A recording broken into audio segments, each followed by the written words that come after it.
Yang berusaha Dr. Suwisi, panel jemputan pertama Forum Protect Women Dignity Not Disdain. Yang berusaha Encik Mak Sadiq, panel jemputan kedua Forum Protect Women Dignity Not Disdain. Yang berusaha Cik Nur Syasfika, panel jemputan ketiga Forum Protect Women Dignity Not Disdain.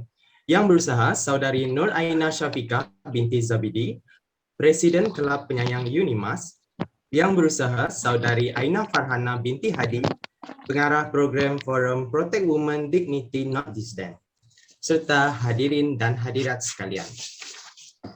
Tanpa melengahkan masa lagi, majlis akan memaparkan video ucapan daripada Penasihat Kelab Penyayang Unimas, Puan Fauziah B. binti Muhammad Saleh. Majlis dengan hormatnya mempersilakan. Bismillahirrahmanirrahim. Assalamualaikum warahmatullahi wabarakatuh. Yang berusaha Saudari Nur Aina Syafiqah binti Zabidi selaku Presiden Kelab Penyayang Unimas. Yang berusaha Saudari Aina Farhana binti Hadi selaku penyelaras program Forum Protect Women Dignity Not Disdain. Barisan Jawatankuasa Pelaksana Program, semua ahli Kelab Penyayang Unimas, barisan para pelajar yang dikasihi, seterusnya hadirin dan hadirat yang dikasihi sekalian. Salam sejahtera dan salam Unimasku sayang. Alhamdulillah, syukur kehadrat ilahi dengan izin dan rahmatnya dapat kita bersama-sama bertemu pada pedang ini dan hadir dalam program Forum Protect Women Dignity Not Disdain. Terlebih dulu, saya mengucapkan tahniah dan syabas kepada penganjur program pada petang ini kerana berjaya menganjurkan program ini. Dan saya dimaklumkan bahawa perancangan program ini telah dilaksanakan secara teliti dan mengambil masa yang sedikit panjang. Hadirin dan hadirat sekalian, saya percaya program ini adalah program yang saya rasakan penting kepada semua pelajar, dan pada hari ini dalam keadaan COVID-19 sekarang, tentulah isu kesejahteraan diri dan kesihatan dari segi mental, fizikal merupakan cabaran utama kepada semua, khususnya kepada para pelajar. Hadirin dan hadirat, isu gangguan seksual dan keganasan rumah tangga merupakan antara kes yang semakin meningkat sepanjang penularan COVID-19 sejak setahun yang lepas. Oleh itu, objektif forum pada petang ini adalah untuk memberi kesedaran kepada masyarakat tentang isu tersebut yang mana yang sering berlaku pada masa ini. Seperti kita sedia maklum, isu keganasan domestik ataupun keganasan rumah tangga, gangguan seksual memberi kesan negatif kepada mangsa yang mungkin boleh menyebabkan mangsa mengalami trauma, fobia, ketakutan sehingga menjejaskan rutin harian mereka. Selaras dengan tajuk forum Protect Women Dignity Not Disdain, saya percaya program ini adalah untuk memberi pendedahan kepada wanita mengenai peranan mereka dan tindakan yang perlu diambil sekiranya mereka berhadapan dengan isu ataupun masalah tersebut. Dan saya juga percaya bahawa tanggungjawab untuk melindungi maruah wanita adalah tanggungjawab semua dan bukanlah 100% bergantung kepada wanita ataupun lelaki sahaja. Hadirin dan dikasihi, sebelum saya mengundur diri, saya ingin mengambil kesempatan ini untuk mengucapkan syabas dan tahniah kepada jawatan kuasa yang terlibat di atas usaha gigih dan inisiatif untuk menyusun rencana dalam melangsungkan program pada hari ini. Dan saya mengharapkan semua para peserta dapat manfaat dan menimba pengalaman yang bermakna dari program ini. Selain itu juga, saya juga mengharapkan agar ahli kelab penyayang dapat menjadi duta kecil ataupun menjadi role model kepada rakan-rakan pelajar sebagai penghubung kepada khidmat bimbingan ataupun kaunseling ataupun sumber rujukan bagi mendapatkan bantuan. Dalam masa yang sama juga, mereka juga harus mengutamakan kesejahteraan diri dan memahami batasan diri ketika membantu rakan pelajar yang lain. Selain itu, saya juga ingin mengucapkan setinggi-tinggi penghargaan kepada semua panel jemputan pada petang ini, iaitu Dr. Suwinci Encik Mak Sadiq dan Cik Nur Syazfika yang sudi memenuhi jemputan untuk forum pada petang ini. Sekian, wabillahi taufik wal hidayah. Wassalamualaikum warahmatullahi wabarakatuh. Terima kasih kepada penasihat Kelab Penyayang Unimas Puan Fauzia B binti Muhammad Saleh di atas ucapan sebentar tadi. Jadi untuk mengelakkan kita mempunyai masalah teknikal, para peserta diminta untuk mutekan mikrofon anda kerana kita takut mengganggu proses majlis kita pada hari ini. Baiklah, sudah pasti tertanya-tanya siapakah yang menjadi panel kita pada hari ini, dan anda mungkin tak sabar, ada mungkin yang tak tahu siapa panel kita hari ini, kita bawakan khas kepada anda hari ini. Jadi kita mulakan majlis kita pada hari ini. Hadirin dan hadirat sekalian, tak kenal maka tak cinta, tak didayung perahu masakan sampai di seberang. Tak dipecahkan ruyung manakan dapat sagunya. Tak diperkenalkan tetamu sudah tentu jiwa tertanya-tanya. Mungkin ada di sini tetamu-tetamu kita, belum lagi. Kita harap tetamu kita bersedia kerana para peserta masih tertanya-tanya siapakah tetamu kita hari ini. Adakah para peserta sudah bersedia? Sila cek di ruangan chat box, anda sudah bersedia? Okey. Sukacita saya ingin memperkenalkan panelis kita pada petang ini. Untuk memberikan buah fikiran dan idea bernas, kita persilakan panelis pertama kita, Dr. Suwinsi. Beliau memegang sijil PhD di dalam bidang keusahawanan dan merupakan bekas Miss World Malaysia 2008. Beliau juga merupakan artis seni tanah air yang telah mencipta beberapa buah lagu. Selamat datang saya ucapkan kepada Dr. Suwinsi. Hai Doktor. Hai, salam sejahtera kepada semua. Saya berasa berbesar hati. Sebenarnya saya sekarang kat Sepanyol. So, waktu pagi kepada saya, waktu petang kepada anda semua. Jadi hari ini memang saya rasa kagum juga dengan semua orang profil panel-panel hari ini sangat hebat belaka. Jadi hari ini juga yang sebagaimana yang kita cakap, kita akan santai dan juga kupaskan isu-isu topik terutamanya tentang kaum wanita, domestic violence, semua ini. Jadi hari ini memanglah saya berasa berbesar hati untuk menyertai program ini sebagai panel. Thank you Doktor. Dari jauh dari Sepanyol kita ajak Dr. Suwinsi bersama dengan kita. Okey, panel kita yang kedua, siapa tak kenal panel yang ditunggu-tunggu oleh golongan wanita. Dengan ini saya menjemput panelis kedua program kita pada hari ini, Encik Mak Sadiq. Saudara Mak Sadiq lebih dikenali sebagai Young Motivator kerana saudara sering memberikan tips untuk hidup lebih positif. Selamat datang saya ucapkan kepada saudara Mak Sadiq. Hai Mak, apa khabar? Hello Brenda, saya sihat. I'm so happy to be here. I'm so happy to meet Dr. Su and everyone. Wow, saya tengok kat ruangan chat sangat rancak dan sangat supportive semuanya. I'm so rasa lagi orang kata excited untuk perbincangan kita pada petang ni. Yes. So Mak dah ready untuk mulakan sesi kita pada hari ini? Ya, dah ready. Korang semua dah ready? Alright. Tapi saya nampak ada 2 kumbang, 1 bunga saja sekarang ni dekat depan laptop. So kita sekarang ni nak jadikan fair lah. 2 kumbang, 2 bunga. So baiklah kita menjemput panelis kita yang ketiga, iaitu Cik Nur Syazfika. Saudari Nur Syazfika merupakan alumni Unimas dan seperti saudara Mak Sadiq juga, saudari Nur Syazfika juga merupakan salah seorang motivational speaker. Hai Cik Syazfika. Hi, yes. Hi Marshall, Brandon Marshall. Hi, and hi everyone, to all of you. I'm so grateful and very thankful about inviting me, and I hope that we can share our values today, insyaAllah.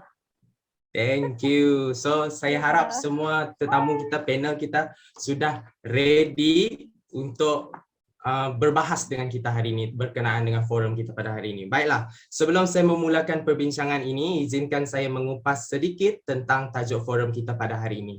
Jadi tajuk berkenaan dengan woman empowerment ataupun protect woman ini, kita sering bincangkan dalam pelbagai medium. Jadi tajuk sedemikian dipilih dengan objektif bagi meneroka cara bagi menghormati kaum wanita dan memberikan hak sama rata antara tanpa mengira jantina. Jadi baiklah, kita mulakan sesi perbincangan kita ini dengan soalan pertama yang saya ingin tujukan kepada Dr. Suwinsi. Jika kita lihat secara terperinci, dapat peningkatan yang mendadak daripada kes keganasan rumah tangga yang berlaku di Malaysia pada tahun lepas. Dan saya rasa kes-kes sebegini pun berlaku di luar negara juga. Dan kebanyakan mangsa di dalam isu ini ialah kaum wanita. Jadi apa pendapat doktor? Apakah inisiatif yang boleh kita lakukan bagi mengurangkan kes seperti ini berlaku?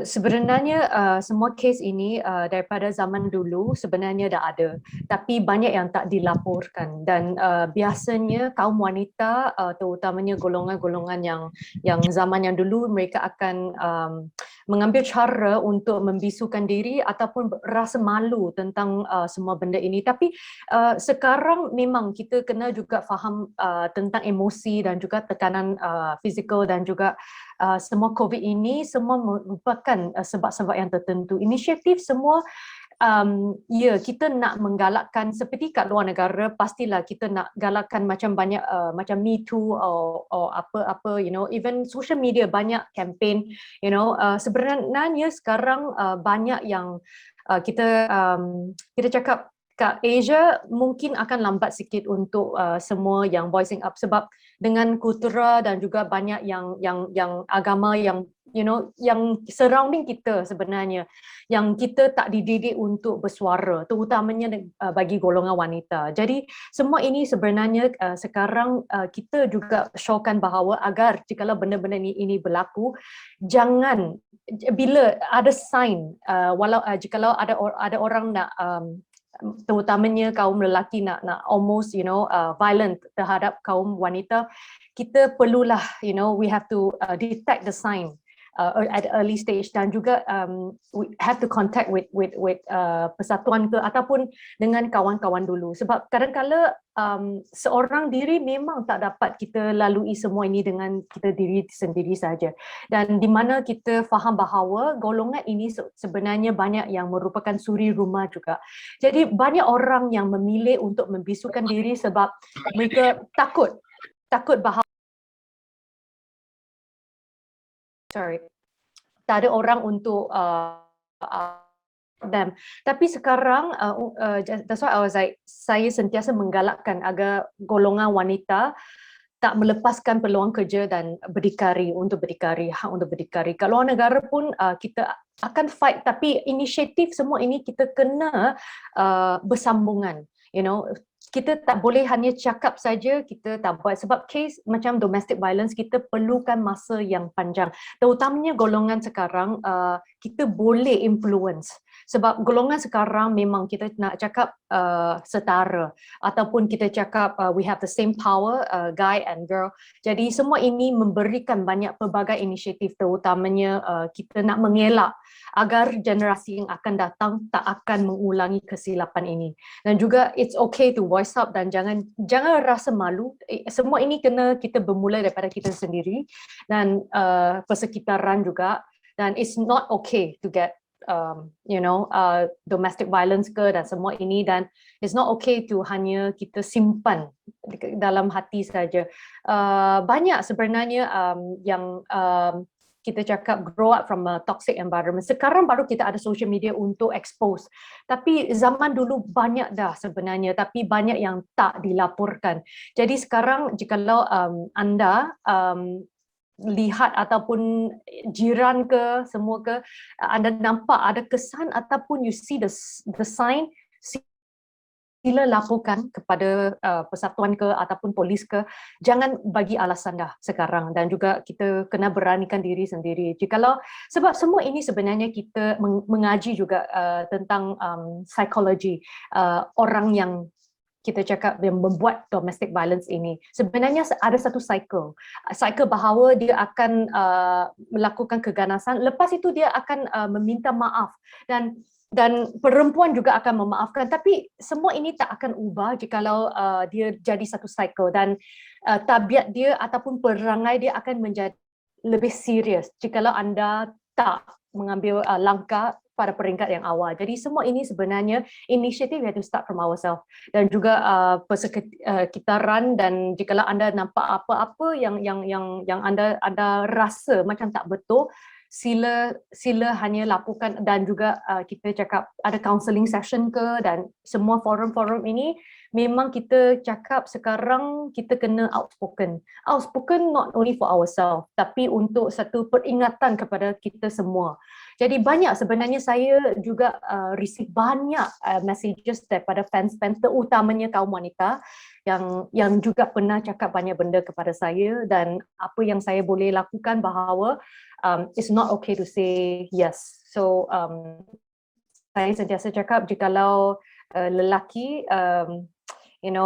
lakukan semua domestic violence ini tak boleh dimaafkan. So semua ini memang bagi kaum wanita, kita dah nampak ada juga kawan yang saya yang memaafkan suami dia ke atau boyfriend dia, tapi dia akan ulang sampai hari ini sampai dia jadi cedera parah. Kita tak nak benda-benda semua ini yang dahsyat happen at a very serious stage. So dia macam penyakit. Jikalau anda tak selesaikan atau anda tak sedarkan diri, dia akan jadi satu cycle. Jadi semua inisiatif, semua ini sekarang kita cakap kita kena buat counselling, kita kena juga cari penyelesaian, or we have to leave the person. Sebab kadang-kadang benda ini is not under our control. Dan kaum wanita sekarang walaupun kita cakap it's the same hak yang sama, tapi dari physical kita memang tak sekuat dengan lelaki kadang-kadang. Jadi don't push yourself into that thing where you can't solve it, dan kita perlukan sokongan dan juga support system dan juga campaign agar kita cakap bahawa it's not something kita rasa malu, tapi isu ini ada, dan jikalau kita beranikan diri sendiri dan lebihkan perempuan untuk berdiri bersama-sama, kes ini akan berkurangan ataupun menjadi satu ugutan kepada sesiapa yang melakukan domestic violence. Dan we have to protect, terutamanya jikalau golongan kita berdiri dan bersuara, kita kena bersuara untuk golongan yang lain juga. Alright, thank you Doktor di atas info tersebut. Jadi kita bergerak kepada panelis kita yang kedua. Sementara kita masih di dalam topik ini, seperti yang kita tahu, majoriti mangsa keganasan domestik ialah kaum wanita. Jadi bagi pihak lelaki lah, kita pada pendapat Encik Mak Saddiq, adakah saudara bersetuju bahawa kaum lelaki perlu dididik tentang isu ini dengan lebih lanjut, dan bagaimana cara itu? Saudara Mak boleh buka mic terlebih dahulu. Sorry. Saya tak perasan saya mutekan saya punya video. Okay, first of all, thank you Brandon Marshall. I really love your name. Dan it is such a great question. Satu soalan yang sangat baik. Dan of course, saya setuju. Lelaki, perempuan dan mana-mana je lapisan masyarakat perlu belajar cara untuk kita first tahankan diri kita daripada harassment. Dan bukannya pertahankan diri saja, tapi kita juga kena belajar cara untuk kita identify yang sebenarnya kita ni di-harass. Masa kakak saya dekat UK dulu, dia tak tahu pun dia kena harass. Dia tak tahu pun dia kena harass. Sampailah dia jumpa psikologis beritahu, awak ni sebenarnya kena harass, awak tahu tak? Barulah dia buat report apa semua. Dan I think sebenarnya benda ni banyak sangat berlaku dekat Malaysia. Sometimes we don't even know that we are being harassed. So not only men, but girls, you need to learn juga what types of harassment yang ada dalam dunia ni, so that you know, oh actually I'm being harassed and I need to do something. Because sometimes you cannot just harapkan orang lain untuk selamatkan kita. Sometimes you have to pick yourself up and selamatkan diri sendiri and identify, aku sebenarnya ada dalam masalah, aku kena buat something. Okay, so yes, every man, every woman, every single person on earth must learn cara untuk menjaga diri dan juga cara untuk kita identify harassment tu. Dan seperti macam Brandon tanya tadi kan, macam mana kita nak educate the guys daripada mungkin kacau perempuan. I think it all first came in the family program. Maksudnya parents play a vital role in ajar anak diorang tentang sexual harassment, tentang pentingnya kita muliakan perempuan, parents lah. And sometimes as we all know, anak-anak kecil ni ataupun remaja, dia tak spend most of the time dekat rumah dengan mak ayah. Dia spend time dengan siapa? Dengan kawan-kawan dia. So peer peer pressure is really orang kata something yang betul-betul affect someone greatly. Sebab anak kecil dia tak spend most of the time dengan parent, dia spend most of the time dengan kawan. Jadi as a parent, you need to monitor lah dengan siapa anak-anak kita ni berkawan, pastikan dia kawan dengan orang-orang yang betul, dengan orang-orang yang baik. Kita pun sendiri kena cari kawan-kawan yang betul dan berhati-hatilah. Sebab I think dari segi psikologi, apa yang kita akan bertindak adalah mengikut kita punya peer pressure, betul tak? Seseorang tu dia akan bertindak sesuatu ikut kawan-kawan dia sebab they want to feel accepted. They want people to accept them. Jadi I can say that dengan siapa kita berkawan tu sangat penting. Alright. Jadi my honest advice to everyone that is watching, cari kawan yang betul, pilih kawan yang betul. Dan make sure you know your boundaries, and also you know, when we talk about women, okay, I always think myself as someone that need to protect women, okay. Dan sebab itulah I think the best possible way untuk any human to learn how to protect women is to understand how valuable women is. So mungkin pihak sekolah boleh buat banyak lagi program berkaitan dengan awareness to protect women, such as this program right now, kan, untuk kita tell everyone how precious women are. Okay, they are not just some object to be objectified, to be sexually harassed, and many more. Alright, that's all I guess. Alright, thank you Mak Sadiq. And maybe saya nak tambah sikit yang dari point Mak Sadiq tu, saya terfikir macam terms yang kita always dengar dekat Malaysia ni. Salah satunya wanita adalah insan yang lemah. Mungkin terms tu kita tak perlu guna dah sekarang ni.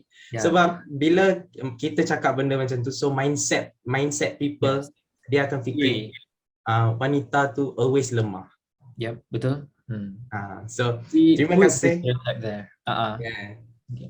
Alright, terima kasih kepada Encik Mak Sadiq atas perbincangan dan telah berbincang tentang cara untuk mengekang masalah ini. Jadi tadi kita telah berbincang tentang cara untuk mengekang keganasan domestik daripada berleluasa. Jadi apa pada pendapat Cik Nur Syazfika kita, jika kita tidak mengekang masalah ini, apakah kesan yang boleh diberikan kepada kesihatan mental mangsa keganasan domestik? Okay, so first of all, thank you so much. Okay, Brandon Marshall, thank you so much. And all of the audience here, and of course, maybe ada lecturer saya dekat sini, thank you so much untuk datang, dan all my friends and my kenalan dekat Sarawak, thank you so much. Okay, so I'm politely to speak in English lah, the mixed language, is it okay? Alright. So I love this question because I think a mental health issue is very terrible, not in Malaysia also, but in the worldwide, right? So I want to start answering the question with a story. Okay, it happens in Malawi. Okay, so Malawi, the rape case there is an expected thing. You know, it's like always happen every day akan terjadi rape case.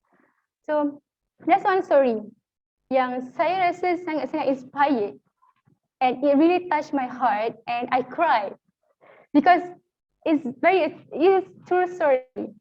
Okay, so there was one father, dia ada 7 anak tau, 7 daughters, anak perempuan. So the father has slept with the first daughter, has slept with the second daughter, with the third daughter, with the fourth, fifth, and sixth daughter. But the only reason the father didn't sleep with the 7th daughter is because that girl take medication to consistently having period for her entire year. Can you guys imagine that? It really touched my heart, and I cried a lot when I heard that story. So imagine you having a period on the 1st of January until 31st of December just to prevent herself from getting raped from her father. You know, it's a very sad story. So you guys imagine if they consistently, the girl consistently witness her father raping all of her sisters. How about her mental health? Okay, I will talk about 3 common mental health that the girl have after she witnessed every day.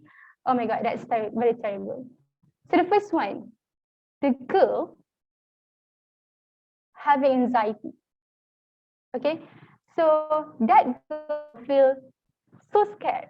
Okay, it's feeling anxious because she consistently having negative thoughts. She always say that, oh, I'm scared with my father, you know. Oh, I need to buy a medication because oh my God, my period is dah habis, so I have to buy ubat untuk to stop the period, to having a period. And then when she saw her father, she feels so scared. Dia tak boleh, you know, dia takut, gelisah. That's anxiety. And the second mental health yang that girl hati, dia survey dia, kemurungan yang berpanjangan. And she always blame herself. Cakap, it is all my fault. Saya tak dapat nak bantu my sisters from getting raped by my father. They always blame diri dia. And dia cakap, what can I do? You know, I cannot do anything. And then they always rasa macam feeling want to suicide. Dia nak bunuh diri dia sebab dia rasa. And then dia ada rasa juga to kill her father, you know. Because, yeah, you see how father doing to her sisters. Okay. And the third one, that girl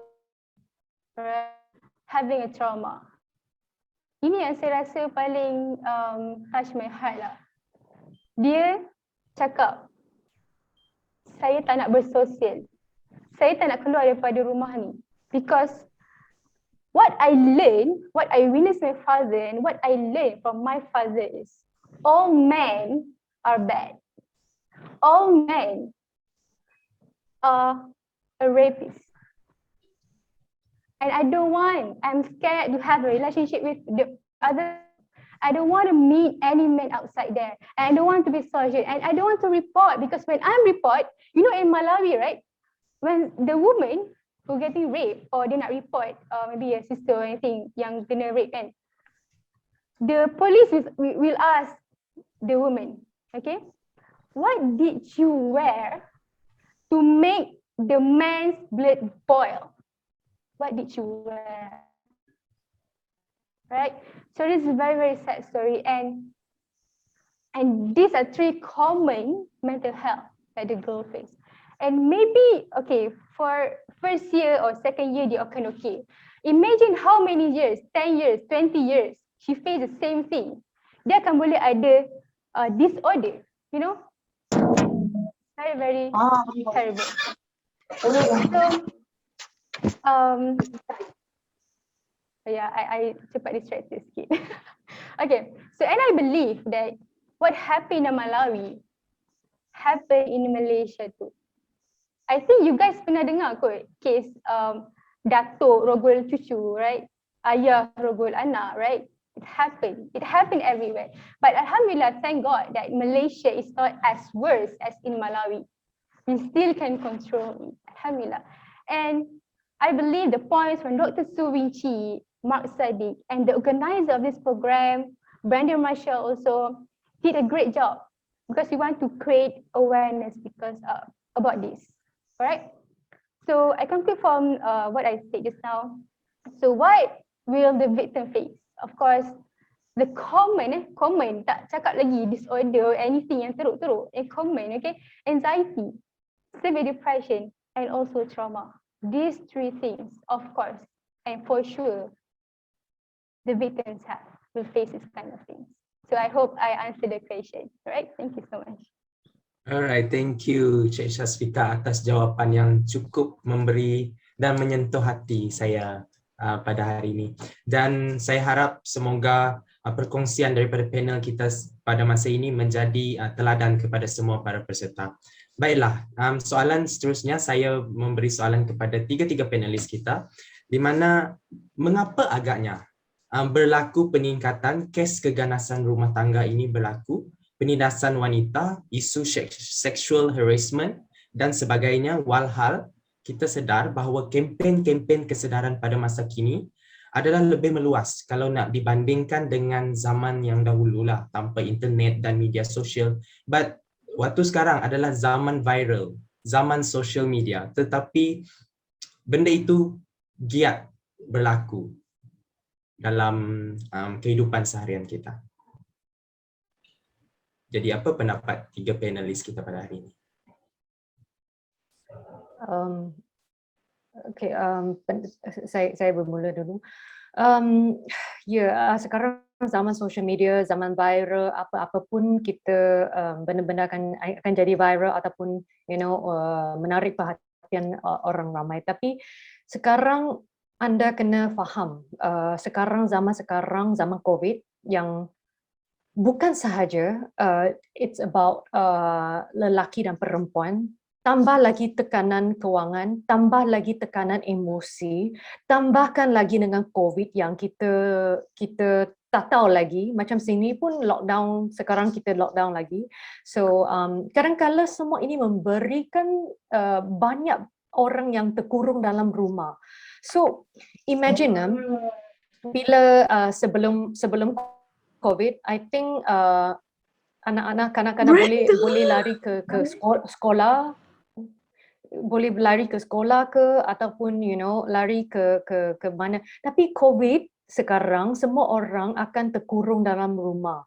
Dan bila terkurung dalam rumah and there's no way to escape, sangat mendahsyatkan. Dan saya juga membaca berita bahawa kes penceraian juga meningkat paling tinggi terutamanya zaman beberapa tahun ini.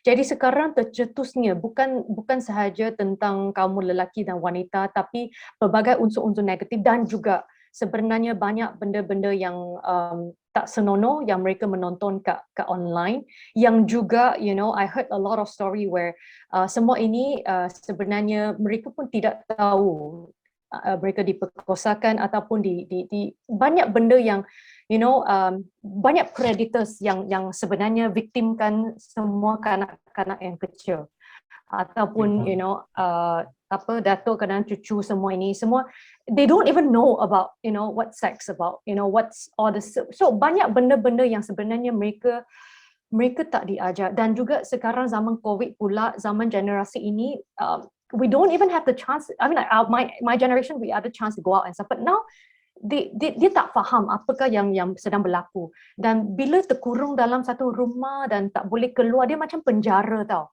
So banyak lagi dia akan mendera ataupun melakukan sesuatu yang di luar jangkaan, sebab banyak sebenarnya juga hilang punca ekonomi.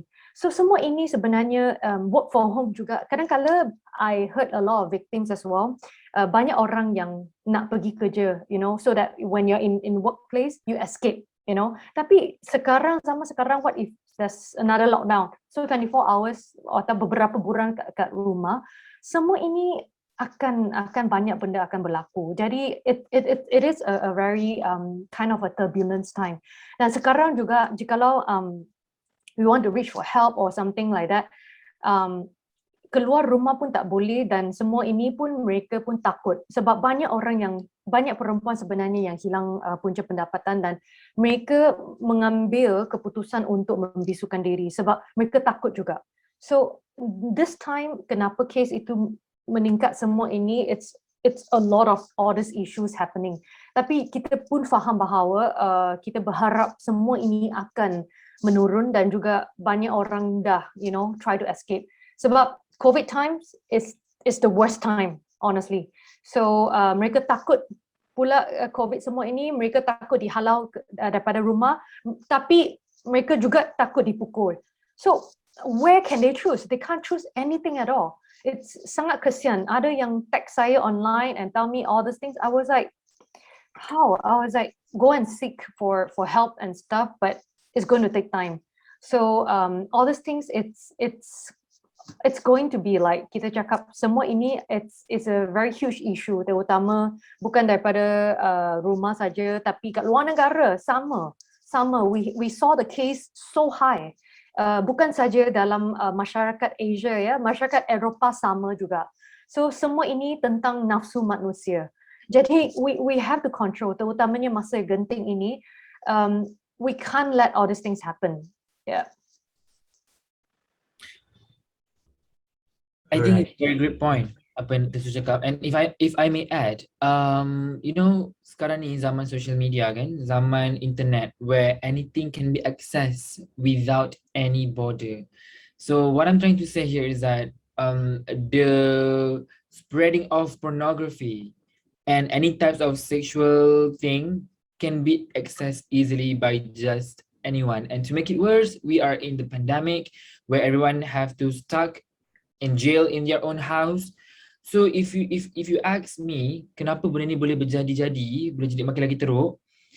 Because we have internet. Zaman dulu ada, tapi mungkin taklah meningkat macam sekarang. Because people don't have the access to watch porn that easy.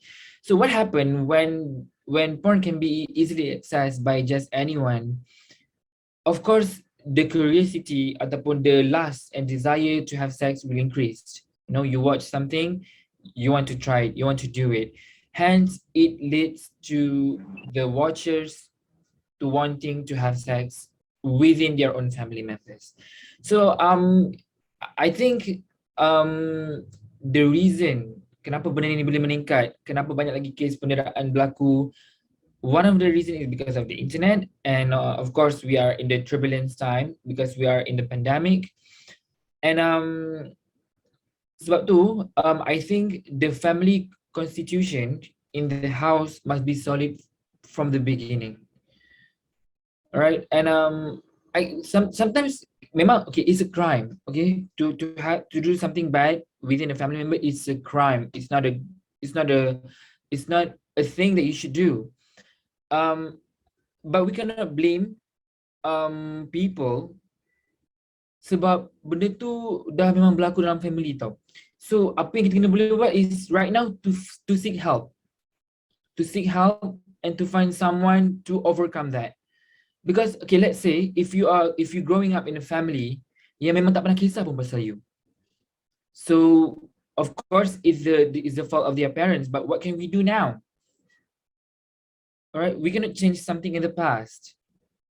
So I am here to tell everyone that is watching right now that if something happened in between your family members, find help. Seek help, find someone that can help you. Don't keep it alone to yourself. Don't feel alone because you're not. That's why we are here to tell you that you're not alone. So yeah, I think I very agree with Dr. Su. All right, thank you, Mark. So, how about Shasvika? Okay, so why it continuously happens, in my opinion, is another perspective that I always remind myself, and I always learn and apply myself in my daily life, right? Sometimes we can't control other people. We can't control something that beyond our power, you know. We can't control the law, we can't control the bad people. Don't rape, don't say that, don't rape, jangan rogol dia. No, we can't say because actually, they don't know what we know. Sometimes they're doing bad things, not they are bad, just they don't know what we know. And that is why I believe that it comes from ourselves. It comes from within ourselves. What it is about awareness. Imagine, okay, I give you an analogy, right? So, like someone say that we have to eat healthy food. Okay, be aware of that. Of course lah, tak nak obese, you know, nak sihat in long term, you know, until kita dah tua nanti. We know that because we're aware that. Same goes to this thing. We have to aware first. That's why the program is organized, and that's why the Dr. Suichi is here, Mark Sadiq is here. We to keep awareness, spread awareness. We have to aware this is important. The consequences of the rape case, the domestic violence. Okay, so I believe that it comes from ourselves first. So when we are aware, we educate ourselves first, and then we can educate other people. Right? So have to remember that we can't control other people, but we can control ourselves. And the people near us, educate them. And then ask them, are you okay?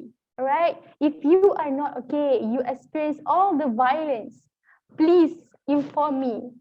Tell me that I can help you. I can bring you to the police, or we can go to psychiatrist or counselor to help you recover your, when you got mental health or anything else. All right? So this is another perspective that I will share. Thank you. Yeah. Alright, thank you. Thank you Cik Syazfika atas input yang sangat menarik yang saya dapat rasakan daripada 3 panelis kita. So, sebenarnya perlakuan ini ataupun kes ini berlaku adalah dari mindset setiap seseorang itu. If mindset mereka rasa macam mereka perlu untuk buat benda tu, jadi mereka akan lakukan benda itu. Tapi, ya, kita selalu dengar rape jokes or sexual jokes. Oh my So, god. benda tu is bukan benda yang sangat, yes, sangat. And it's not funny. Yes, not funny at all. funny. I find that letak. Yeah. It's not funny at all, guys. Yeah. It's disgusting. No. Yeah. I saw the news also. I was like, Yeah, have you guys heard wow. about the case in Malaysia about a girl named Aina ke? Yang dia punya cikgu PJ buat. Yeah. It was terrible. Oh my I was god. like, Exactly. disgrace. Yes. So hopefully kita jangan, kalau kawan-kawan, kawan-kawan saya bahasakan yang para peserta lain, sebab orang muda selalunya akan ada jokes tentang benda macam ni. So bila kita nampak kawan-kawan kita buat jokes macam tu, so kita yang berada dalam program ini hari ini, so kita say no and kita tegur diorang. So itu adalah salah satu cara untuk kita mengekang masalah ini daripada berlaku. So, kita berbalik kepada panelis kita yang pertama. So, kes gangguan seksual juga berleluasa di Malaysia. Pada pendapat doktor sebagai seorang wanita, bagaimanakah cara untuk mengelakkan diri daripada menjadi mangsa gangguan seksual ini? Yang sekarang yang paling penting, I always say that terutamanya sebagai kaum wanita, dan saya juga kerja ke dalam produksi dan dekat luar negara, semua ini akan berlaku, terutamanya kat tempat kerja juga ada semua. Always remember that, you know, we have to stay aligned, you know, dan kadang-kala tentang, I always say that kat tempat kerja, semua ini kita we have to jaga our diri sendiri, and jikalau ada apa-apa kita I will speak up to the supervisor or the headmaster, sebab dulu saya seorang yang pemalu sebenarnya, so saya rasa bahawa it's okay ataupun you know kadang-kala orang lelaki nak mengambil kesempatan, saya pun mungkin saya tak tahu or whatever, so anda sentiasa kena peka, okay? It's okay to think more, you know. Kadang-kadang ada orang yang cakap, alah kita berfikiran terlampau atau no. Sometimes jikalau anda dah, you know, perempuan kita dah cakap kita sense kita sangat kuat, okay? If you sense something is wrong, okay? So before the thing happen, please and jangan kadang-kadang jikalau anda rasa kekok ataupun don't go and just go and meet the person one-on-one. Sebab sekarang ada fans yang beritahu bahawa banyak orang yang sebenarnya, you know, they like text online, you know, dan pergi meet up ke or you know, secara bersendirian, don't do all these things. I'm so sorry that, you know, even how canggih teknologi ke or how tinggi the position the person is, dare to speak up though. Sebab mereka akan mempergunakan kita saja dan juga victimize sebenarnya. Ada orang yang memang yang tak dilaporkan, dia victimizekan perempuan itu yang dan cakap sebab anda rela hati, you know, dan bukan saya yang melakukan you know all these things to you. So semua ini we have to sense, dan it's okay to you know, kita cakap I'm always like that, I'm more tomboy bila saya kerja ke ataupun dengan orang ataupun dengan fence. Kadang-kadang ada yang cakap, oh boleh tak kita pergi meet up? I was like, no, professional. Dan kadang-kadang I was like, if they start flirting, I straight away cut. You know, I was like, don't give chance. You know, nowadays, we don't know. You know, and then in my workplace or anything or study place, it's better there's no relationship at all. This is a pesanan from my late boss. In a professional work environment, you are not supposed to date anyone in the same environment. This is the conflict of interest thing. So do not think it's okay to meet up with a person or whatever. It's going to be very weird. Dan semua ini daripada sedikit dengan sedikit you have to be peka really. Dan jangan rasa terlalu perasan ke, atau if you felt something, just stay away. Dan kadang-kadang I saw there's a trade down. Kadang-kadang terutamanya dalam tempat kerja ataupun di mana kita berada, predators, they going to tackle every single one sebenarnya. So it's not just one person. And sometimes bila kita voice out or terutamanya jikalau anda voice out kepada kawan-kawan, anda mungkin juga akan mendapatkan banyak cerita yang di sebaliknya. Jadi I think one is like, of course, we have the support group and all these things, but sometimes if you don't feel right, dan bila terutamanya kadang-kadang bila anda kerja, dan sekarang wanita sangat berdikari, jikalau satu hari anda masuk ke bidang kerja, it might be you are the only women in the society, in the room ataupun dalam, do not, jangan kita rasa bahawa kita seorang saja, kita lemah, tapi there's a lot of support, dan always kind of alert with all this alarm. Sebab bila saya kerja kat studio ataupun yang mana-mana tempat, I make sure, all these things, it's terang-terang, dan juga if there's only 2 person and stuff, I just move out to the room. Sebab you don't want to get any chances into giving into any single chance to them to lakukan apa-apa saja. Dan tak kira, okay, the person superior or whatever, it's okay, just say it out. Jangan takut, semua ini jangan takut, you're going to hilang kerja atau semua. I was like, no way. Jikalau environment itu toxic, I will leave. So I always say that sekarang, do not be scared about all these things, and then it's okay to be a badass. Don't be, kadang-kadang kita cakap, kita nak lembat lembut, but sometimes I was like, no, I will straight the line and the border agar ada pagar.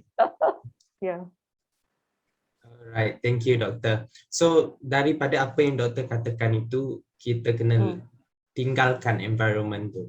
Sebenarnya juga bukan saja untuk kaum lelaki. I think Mark will get it. So sebenarnya ada juga superior yang wanita cuba gangguan kepada lelaki. Saya nampak, saya pun pernah, I heard story like this. I was like, what? Yeah, I heard about that, and they will victimize the guys. So I pass it to Mark with this one. Thank you, Dr. Su. Yeah, there's a very good point. Right?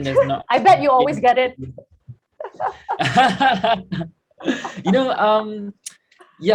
Sexual harassment ni tak berlaku dekat perempuan saja. It happened to guys as well. And I've encountered many, especially dekat DM. If you guys go through my phone, through my DM, there are thousands of girls asking me to go out for a date. First of all, I don't even know them. How can they even invite someone that they don't know for a date? I don't get it, that's why. Okay. And then belum lagi perempuan yang bagi gambar-gambar yang tak senonoh dan sebagainya. And that is a form of harassment actually. But me being professional, the only thing that I can do is to not entertain them, as in to not engage with them, even blocking them. Because if you block them, it means they know that you notice them. Maksudnya dia tahu, dia nampak aku lah, so they will keep on posting more. Dia akan buat fake account lain, bagi lagi gambar yang sama, just to get your attention. So what I did is just to not react. So no react is sometimes a good reaction, because a slight reaction shows that you have a slight interest to what they are posting, and that is not good. Okay, but one thing that I want to talk about that is very important today is that never blame the victim. It is always the rapist's fault, because sometimes dekat Malaysia we have this very very, I might say, pardon my word, but very dumb mentality where we always blame the women for wearing inappropriately. Okay, I don't say that women you can wear whatever you want, but if man does not know how to respect a woman, perempuan yang pakai jubah, pakai purdah pun dia akan belasah. So it's not the victim's fault. Okay, if a man truly respect women, perempuan dia nak pakai macam mana pun dia tak akan kacau. So it's always man's fault ataupun the harasser's fault. Okay, so please stop blaming the victims. Sebab because I know this in Malaysia, we always say, itulah perempuan pakai lagi macam ni, pakai lagi seksi-seksi, pakai lagi makeup tu buat apa, memanglah orang lelaki akan datang. No, I completely disagree with that. I'm not saying that, okay, woman, you can go around naked. No, what I'm trying to say that if man truly respect women, no matter what that woman's wear, he will respect it. He will not do anything to it. So it is always the rapist's fault. Because I'm weird, because especially dekat mana-mana, dekat Twitter ke Facebook, Instagram, there's always this type of people that always blame the victim. Dia dah lah kena rogol, lepas tu kau salahkan dia lagi. Manalah tak dia depressed, manalah tak dia rasa kena kongkong, dia rasa macam they are not being heard, dah lah kena, lepas tu orang salahkan dia lagi. You know, when something happen, the first thing that you should do is to not blame the victim, is to find ways to prevent it, is to find something that needs to be done. Okay, then later on baru kita boleh cakap, okay, lepas ni you need to be careful on what you are wearing. Yes, of course, what you wear is important, but the more important than that is the crime that has been done. Okay, it's a crime. Okay, what the man did or the harasser did is a crime. Then that is what we need to talk about. Ni sibuk lagi cakap pasal perempuan tu punya makeup lah, perempuan tu punya pakaian lah, perempuan tu punya salah lah, siapa suruh pergi jalan sorang-sorang tu malam lah. You know, when something happened, can we just address the issue of that man is doing something and needs to be justified in the court? I don't understand. Some of us do have this kind of mentality where we blame. Exactly, Mark. Exactly. I don't understand this mentality. Kan Shafiqah, kan Dr. Su? What a weird mentality. No, they're trying to, because it's like zaman, it's like years and years and years. Even, you know, sometimes I baca the script, right? Kenapa script macam ini lagi, rogo lagi? It's like even in the entertainment line, I was like, why are you trying to brainwash the audience to tell them that it's okay to get raped and it's okay to consent to it, and then after that get married? I was like, apa ini? I was like, that's why the cycle keep going. That's why sometimes mereka pun tak tahu is that a joke or not. So I was like, no, it's very bagi saya sangat geli lah. I was like, it's disgusting. I was like, even the Chinese community ke or anyone ke or whatever, it's beyond racist, it's beyond all this, it's the ego of the men, you know. Sampai hari ini juga masih ada. You know, and sometimes even people with position, they will just tell you, they would just think that, you know, we are here just to get married. You know, I was like, no, you know, so semua ini, it's like, they just think that women, the last resource is, you know, the end route is like get married. That's why banyak orang, I mean, for women as well, I get pushed a lot because of, you know, they was like, oh, you're leftover, okay? Banyak orang yang cakap yang perempuan yang belum kahwin lagi bila mencecah umur 30 adalah wanita yang tak bagus ke, or they are trying to, oh my God. but actually they are forcing you to not to make a choice, to just get, you know, a lot of my girlfriends are being forced to marriage because their parents told them to, you know, or they are forced towards sebab environment dia dipaksa. Jadi bagi saya, I'm even weird, you know, my generation, I'm still studying, so mereka akan cakap, you're not good, you know. So don't buy into all these things, you know, because kita sebagai tak kira lelaki atau perempuan, kita merupakan, you know, kita kena bertanggungjawab tentang kehidupan kita, dan terutamanya sekarang, jikalau apa-apa berlaku, jikalau anda pergi cerai, semua ini lagi susah. Jadi semua ini you have to think that don't let them sell into environment. Media ke, social media ke, it's a sale online. They are trying to portray something which is unrealistic, or they're trying to sell you something. So Yeah. jangan kita rasa bahawa we have to post like, sometimes I nampak tau orang-orang post gambar yang terlampau seksi or on. I was like, why are they trying to educate them to sell all these things? Yeah. Terutamanya, you know, in music entertainment line, the Yeah. idol formula actually is a slavery contract.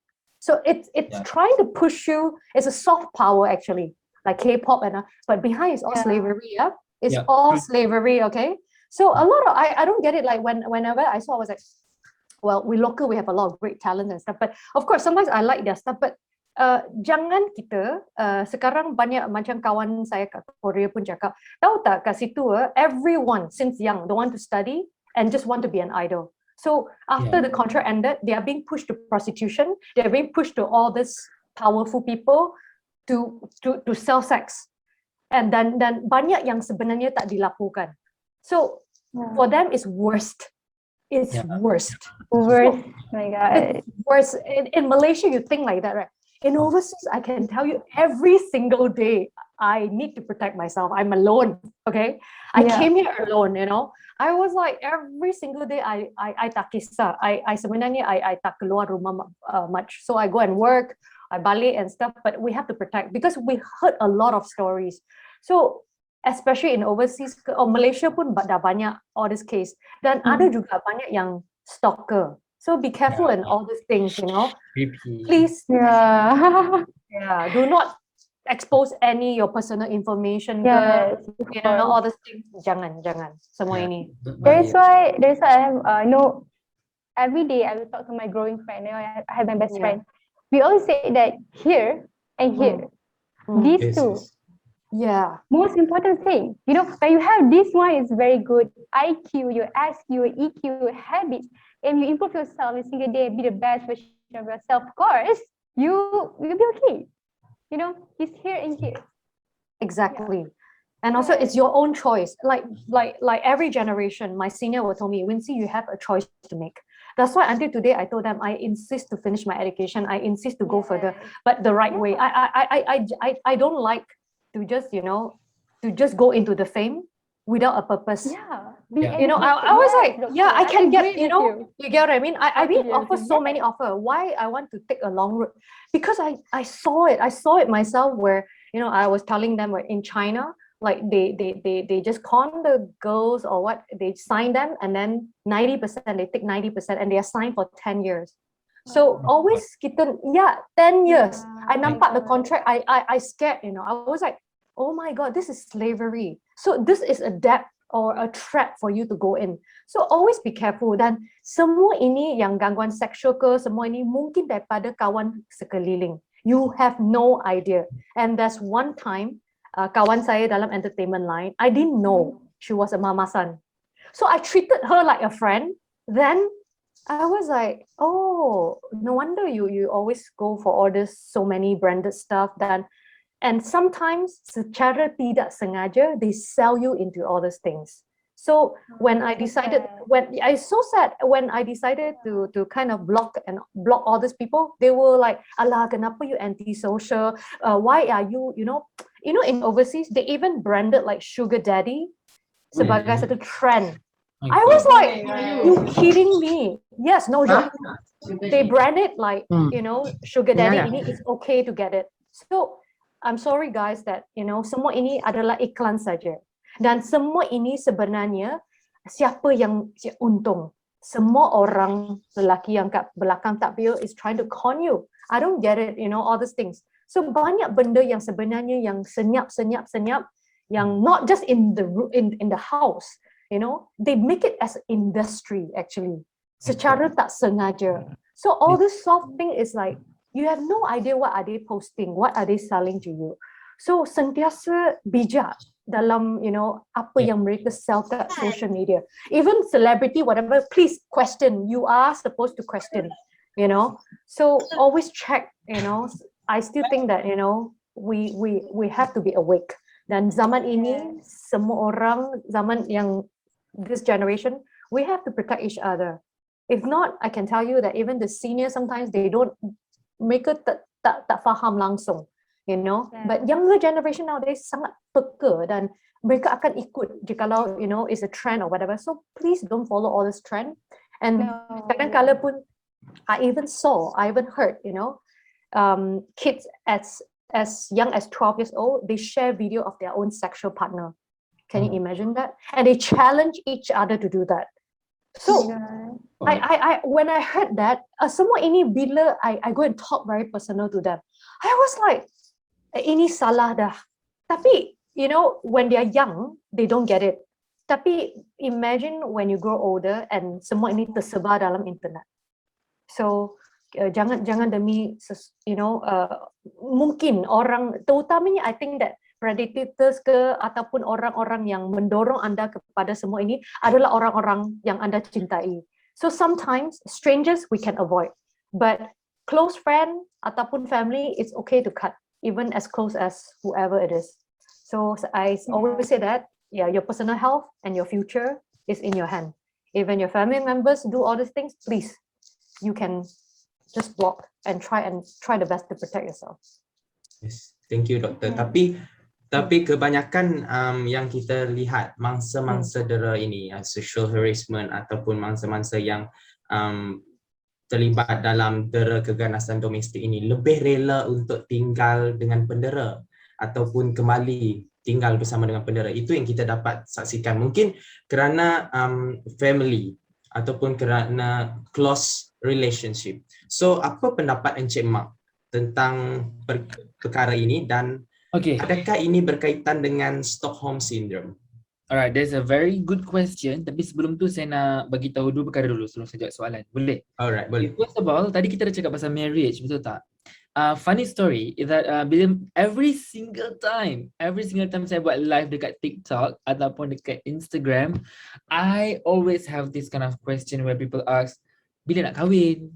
Or something like, bila nak ada girlfriend? Selalu tengok tu, Mak. Trust me, I got that 1,000 times every single day. So what I say is that I want to get married at 38 just to troll them. And guess what? Diorang akan cakap macam ni, 38, kenapa lambat sangat? Lamanya. Tak takut ke nanti anak kecil-kecil, daddy dah tua? And stuff like that. What can I react to that is, nampak tak? People have this kind of mindset that they want to control you to get married earlier. I want to get married whenever I want. I purposely said 38 because I know that is something that not normal people do. I just want to get out of the norm, to get out of the mindset. Because people always, you know what I told them? I won't get married forever. So to shut their mouth. If I say that, people are gonna assume me that I'm gay. Oh. So I have to say, I just have to pick whatever number that came across to my mind. I just say 39, 38. And people can cakap lambatnya. Dah tu, why you even bother? People are so obsessed to know. Yeah, I know. Being in this industry, when fame is related, you somehow belong to the audience. Like they deserve to know certain things about yourself. When is your etc. I think Dr. Su can relate. Yeah. And I think one thing is that they want to know when you want to get married. Okay, I got that question 1,000 times.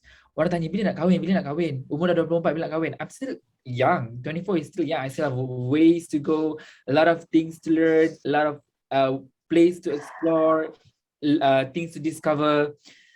And people are like pressuring me to get married earlier, and that is absurd. Okay, and I purposely say 38 to troll them, and what I get is that kenapa lambat sangat nak kahwin? See, they still want to control you. They still want to judge you for whatever things that you want to do, and I think that is not healthy, and that kind of mindset needs to be freed. We have to get out of this mentality, because tadi saya nampak dekat komen where people say that we get married whenever we are ready. And I agree. If you want to, there's nothing as too late to get married. If you want to get married at 40, so be it. If you want to buy a house at 40, so be it. Yeah. Because that kind of toxic mentality where we want to rush people to their own timeline, and that is not healthy. I know it's not about women empowerment, but this is about self-empowerment, and I think it can be related to women as well. Yeah. But women, you don't have to feel pressure to get married early just because your parents say so. You can get married whenever Exactly. you are ready, whenever you're comfortable. Okay? So Mark, don't live in judgmental world. Yeah. Yeah. You know, it's Yes. so sad to see all the girls are crazy Yeah. about getting married earlier. Kan Dr. Su kan? Yeah, I- and the thing is, you know, sometimes after they get married, then they're gonna ask you when you're gonna have kids. Oh my Then God. they're gonna ask, then they're gonna Coming, compare your right? kids again. So the no joke, no joke. So Yeah. yeah, I was like, I got it since young, and bagi saya, and you have no idea that they are selling you all the thing where marriage is good Yeah. and all those things. I was like, it's Yeah. your own choice. Okay, it's not to say Own marriage choice. not good, whatever. But as long as adakah anda your own tanggungjawab, are you ready and stuff? Because a lot of them actually women who got into all this penderaan, sebenarnya mereka kahwin orang yang dia tak suka pun. Yeah. You get what I mean? Sebenarnya They're it's not the even ready. consequences. Not ready. I asked. I was like, who is paying all this? My parents. I was like, what? I was like, that's why it's not ready. So kadang-kala they even in China, the celebrity even get into marriage as a sale. Okay. So at the end of the day, they're going to divorce. And then you must always think, I was like, you boleh gurau apa on entertainment or whatever, but marriage don't make it as a game. And semua ini yang do not, I think that, it's going to cost life and families. It's not funny at all. So Yes. my women or guy, take your own time. I was like, nowadays, the requirement or the job work is getting so intense. Dulu, yes, you still got time to do. Nowadays, mana ada every one of yours, like everyone kena belajar semua ini, semua ini. I was like, it's different. It's so different. I was like, jangan dipaksa dan every timeline is so different. And COVID already cancelled 2 years. Yeah. And true story, most of the couples who get divorced is because they are married to someone that they don't like and they're not ready for the marriage. They're not ready. And a lot of times, if you ask, are the parents who ask them to get married? So then I was asking, are the parents coming down to solve for them? No. No, The court is going to solve for them. So always think, ibu, I always like that. Okay, ibu bapa, we have to hormat. Tapi our future is on our hands. Yes. Boleh tak kita control or take your time, or tell your parents, you need more longer time, and it's up to you. Choices are yours. Don't force into that and then rasa then you kena all this domestic violence dan semua ini pun it's not Right, going before I continue to answer Brandon's question just now, I'm still pinpointing, okay? I want to relate to the earlier topic that I mentioned about we have this kind of mindset where we're blaming the victim. Okay, semua orang, I want you guys to write this quote somewhere and post it on your Instagram. Do not teach a girl how to dress if you don't know how to teach your son how to respect a woman. Okay, I repeat so that you guys can write it. This is a very important and it's a very beautiful quote. Do not teach women how to dress if you don't know how to teach your son how to respect a woman. Okay. Clear? Nak repeat lagi ke, everyone? Boleh repeat sekali lagi lah, Mak. Okay, repeat sekali lagi. Because I think, Dr. Su, you're going to agree with these quotes, right? Right, dengar. Do not teach a woman how to dress if you don't know how to teach your son how to respect a woman. Okay? Yes, quotes of the day.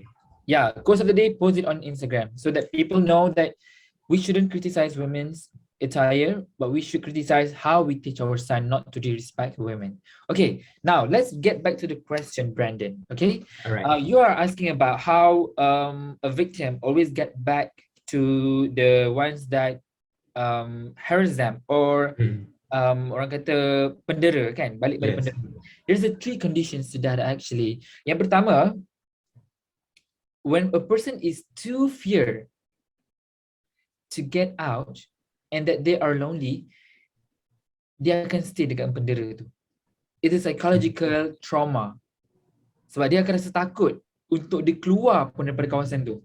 Senang kata, to stand to speak. kalau if you guys know that TikTok trend, the woman is too stunned to speak. Okay, so actually this is actually happening where when a people is too stunned to do something, that's why they will stay dengan pendera diorang.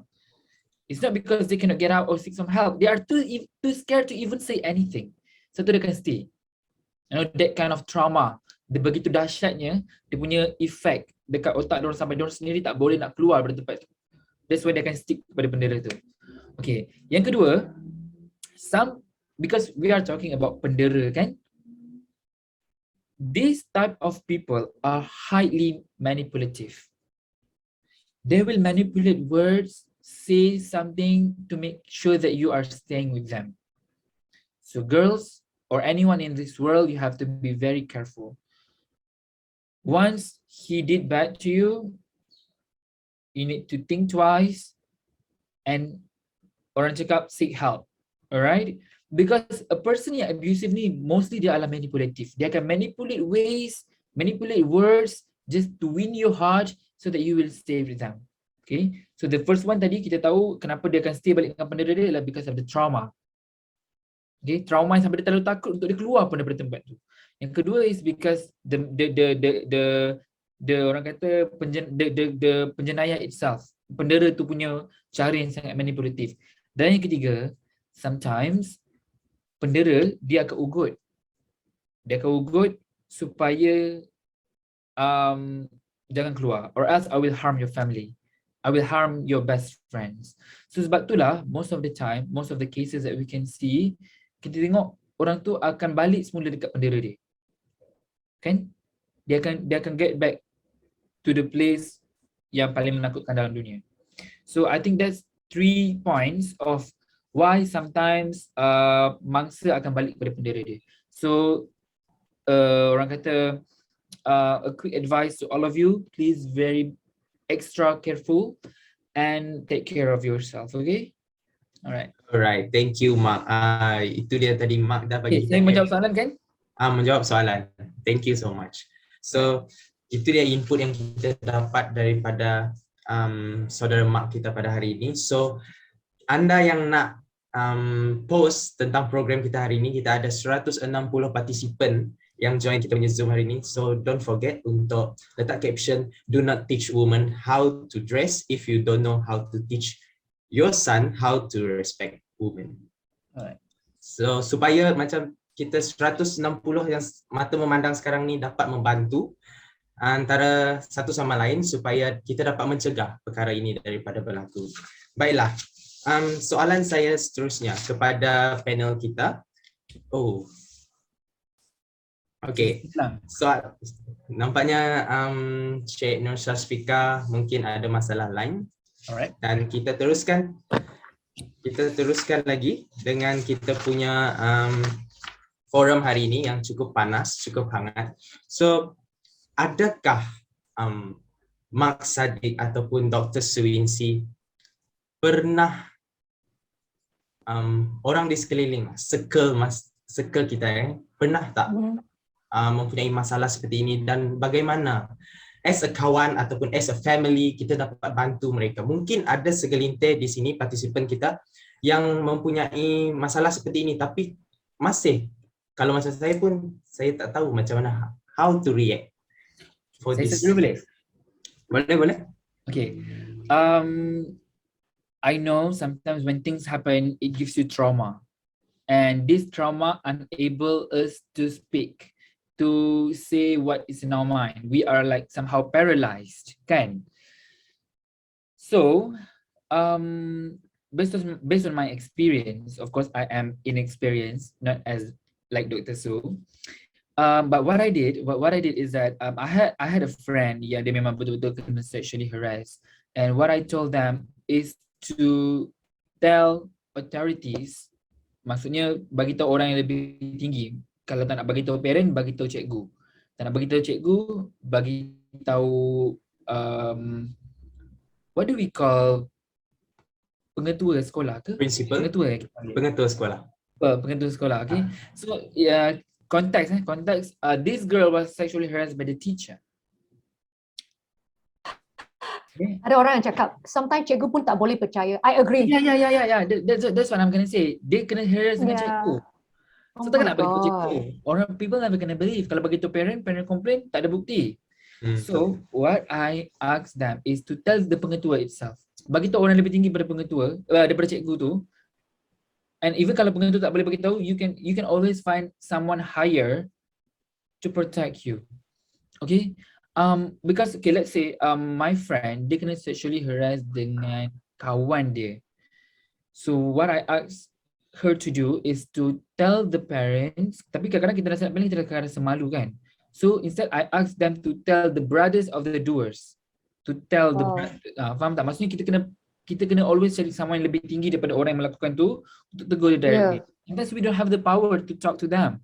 Sometimes we are too afraid to even talk. So so what I'm trying to say is to always seek help. Right? You cannot just biar ataupun rasa macam benda ni. We cannot, okay, you know what? The worst thing that a human can do is to say, tak apalah, setiap orang melakukan kesilapan. No! You shouldn't say that to the person who did bad to you. Ada tau orang macam ni. I found it when I was in my foundation studies. This girl is so baik, so alim, you know, very religious person. And when something bad happened to her, what she said, tak apalah, everyone make mistakes, I'm just gonna forgive him. What on earth? What? No Can- way. Yes, no way. Like, girl, no, that is not how you do it. I'm not No saying that you don't have to be becoming to show forgiveness. No, what I'm trying to say is that when a crime is done, you need to fight for justice, find help. Don't just keep silent. Because sometimes I know people, sometimes especially girls, ada rasa malu lah kan bila kita dah kena harass, you know, rasa kena sexually harass, kita rasa kita punya maruah telah dikaburi ataupun dikotori. All more reasons to fight for yourself. All more reasons to win back your dignity, as our topic today, dignity not disdain. All more reasons to fight for yourself, seek help, and stand up for yourself. Okay, that's all. Okay, maybe Dr. Su want to say something about the earlier topic given. Yeah, because I see on the chat banyak yang cakap ada banyak so many people friends kena harassed by guru. Sebenarnya banyak orang and start from those we respected. Yep. So we least expected, then the things happen. Then that's the case which the most thorough case. So Yeah. always I say that cikgu ke, police ke, celebrity ke. Yeah. Don't allow them to happen, you know. Even in China, they busted a celebrity. He slept with all the fans and he used all the fans. Never ever do such a thing. You know, I always say that, you know, kadang-kala you have to expose them. There's no choice, you know. True. There's no choice. Yeah, kadang-kala I was like actually like this morning I just report another one of my program director there's something wrong. So for me as well, sometimes I think a lot, but the thing is like, you go in stages. Kadang-kala you gang up with those victims first together. I bet with you that predators won't just hunt for one. Yes. You never. must ask around. It's Exactly. going to be the same thing Yeah. happen. That's Predators, Hmm. it's like they don't just target one person. They Yeah. target everyone or every girl. You know. Senang kata kan, predators ni dia ada satu orang cakap pattern that we can Yes. attack seorang. Very toxic. Very toxic. Yes. Very exactly. toxic. Yeah, and it's okay, and do not be afraid to go and ask around. Then gather your power and then bust together. Alone, macam kita cakap mungkin kita rasa lemah. But when, you know, kadang-kadang pun adakah kita terlampau, you know, operasi whatever, and you ask around, you're going to find a lot of bukti. So evidence akan sentiasa surface. Then don't let it just like that. Tak boleh. Dulu I was like, tak apa. Tapi when you think about now, what if the next victim again? You get what I mean? So if you want to stop the cycle, you have to act, you know, in stages. Then please bring it to a person where it's higher the ranking or someone eye to eye. You faham tak? Yeah. Yeah, exactly. Alright, thank you Dr. Su and Mak Sadiq. So soalan seterusnya ini, Makin panas kita punya perbincangan Yeah, hari makin ini. panas So, ya. yes. Rasa macam Hold on. ekor I'm buka just stay rasa. quiet and listen. Alright, so soalan ini saya tujukan kepada Cik Nur Syasfika kita. Jadi Yeah, kita sure. tahu bahawa kes gangguan seksual ini memberi impak yang sangat traumatik kepada kesihatan mental mangsa. Jadi apa pendapat Cik Nur Syasfika? Bagaimana kita boleh membantu mangsa ini? Okay, so this question is so open and we can say a lot of ways. Kita boleh cakap banyak sangat cara untuk bantu pemangsa. Okay, Yes. I dah share tadi. So what I believe and I apply, which is before we help them, okay, before we help them, we must help ourselves first. I always love this kind of things, ourselves first, all right? So we, the one that have to aware of this first. We, the one, have to spread the awareness first before we help them. Okay, so the cycle is like this. Okay, so the first one is we have to make sure that we are okay, ourselves first. All right, we are okay and we are not the victims of the domestic violence. That is most important thing. Okay, sexually or emotionally, verbally or physically, make sure that we are safe first. Okay, and the second one, of course, we have to focus on our small families, our family first. All right, so educate them, make sure that they are aware of this. All right, so and the third one is the cycle goes on outside of our family, which is our neighbors. All right, our friends, our colleagues in the working environment, you know. So these three things you have to focus on first. All right, be aware first. I repeat again, be aware first. If we are not aware, then we don't even mind. Okay, even though jadi kat kawan pun, kalau kita tak aware, then kita can even care. We don't even care about it, right? So the first step is that one. And then bila kita dah take care, kita dah educate. So barulah, and then bila kita detect, alright, there is 1% who face domestic violence, then after that baru kita take action. That's the change, alright. We cannot just help them. Oh, I am but the awareness didn't spread. Okay, so we will detect. So when we know that there is 1% that we know face domestic violence, the first step, I think the Mark study also Dr. Suichi has said this now, all right? We have to give support first. Give support, calm them, the victims. And the third one, listen without judging. I repeat, listen without judging. Okay? Macam judging tu, macam mak saya cakap tadi lah. Itulah kau pakai baju ni, itulah kau kahwin dengan dia lagi. So that is not proper way to help the victims. Of course, it's not a proper way. And then listen to them. Say that, yeah, it's okay, right? I'm here and I listen to you for everything. Just tell me. I will do everything to help you. Okay, just tell everything. Don't judge them. Don't even judge them. All right.